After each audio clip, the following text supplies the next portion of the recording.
saya tidak dipilih nih sama Allah. Loh, kenapa? Saya kok alim enggak? Pinter ilmu enggak? Ibadah banyak ditinggal, bahkan sering melawan pada Allah, melawan pada syariat. Terus saya itu orangnya kasar, saya itu orangnya temperamen, saya itu orangnya nggak ada bagus-bagusnya, saya itu orangnya selalu pengen memusuhi, provokator. Ah, kamu berarti mendapat warisan Abu Jahal kalau nggak Abu Lahab. Masa sih lah? Masa? Terus? Cirinya. Iya, coba aja. Kalau nggak dapat warisan Rasul, terus dapat warisan siapa? Iya. Rasul punya istri solehah. Artinya kalau orang punya istri solehah, ya mirip-mirip sama Rasul punya istri yang, ya karena warisannya itu. Kalau soal banyak, ya Nabi Sulaiman banyak, Nabi Daud banyak. Banyak juga orang-orang di kita yang kemudian banyak, tetapi kemudian tidak seperti yang terjadi pada Rasulullah, pada para ulama, para sahabat yang memberikan cermin contoh-contoh yang baik. Lalu dapatnya apa warisannya? Saya keras Pak, seperti Umar. Umar mana? Umar Bakri. Saya lembut Pak, seperti Abu Bakar. Culai calai maksudnya gitu. Nggak ada semangat hidup, terus keluh kesah setiap hari. Lembut tuh apa sih? Saya pinter Pak, kayak Sayyidina Ali. Tahu hadis itu apa? Pokoknya mah soheh lah. Kalau nggak soheh nggak bisa dipakai. Oh itu maksudnya. Pinter. Pokoknya bid'ah lah pokoknya. Gimana sih? Dapat warisan siapa sih gitu?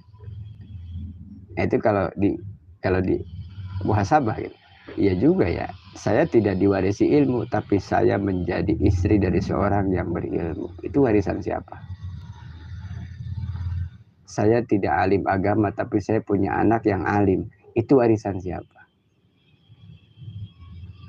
Gus Baha punya ibu. Kalau ditanya alim, ya aliman Gus Baha. Tapi lahirnya Gus Baha itu dari seorang ibu. Guru-guru kita, Pak Kiai di Buntet, semua masyayikh, guru-guru semua. Kok alim dari mana ya? Warisan siapa itu? Ternyata karena ilmu yang dipilih terjadilah sejarah terulang bahwa Nabi Sulaiman ketika disuruh memilih, idza khuyira Sulaimana bainal ilmi wal milki wal mal.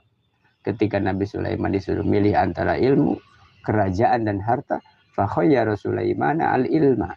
Nabi Sulaiman milih ilmu. Dari ilmu yang dipilih, kerajaan punya, kekuasaan punya, semua punya. Pak Kiai kita di Buntet dengan memilih ilmu dan istiqomah, pesantrennya besar, rezekinya berkah, anak-anaknya alim, penerus para ulama dan berkah. Itu gimana? Coba kalau milihnya harta dulu.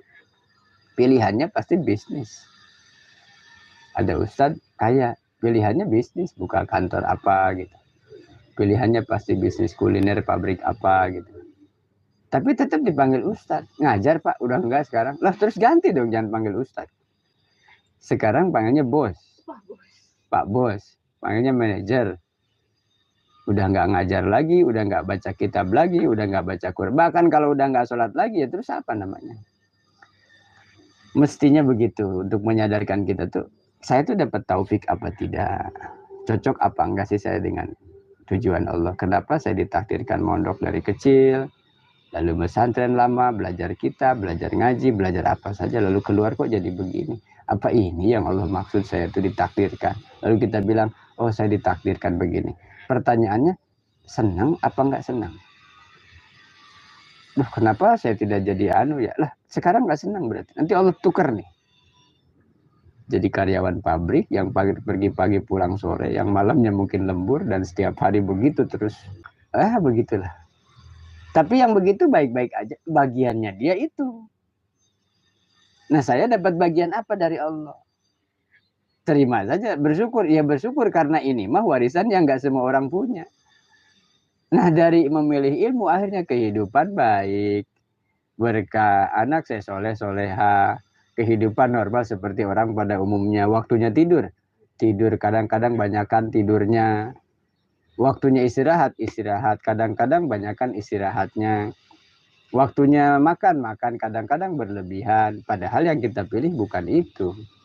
Tapi kenapa itu Allah kasih? Lah kamu tidak bisa istiqomah ngaji kalau nggak aku kasih makan, nggak kasih rezeki.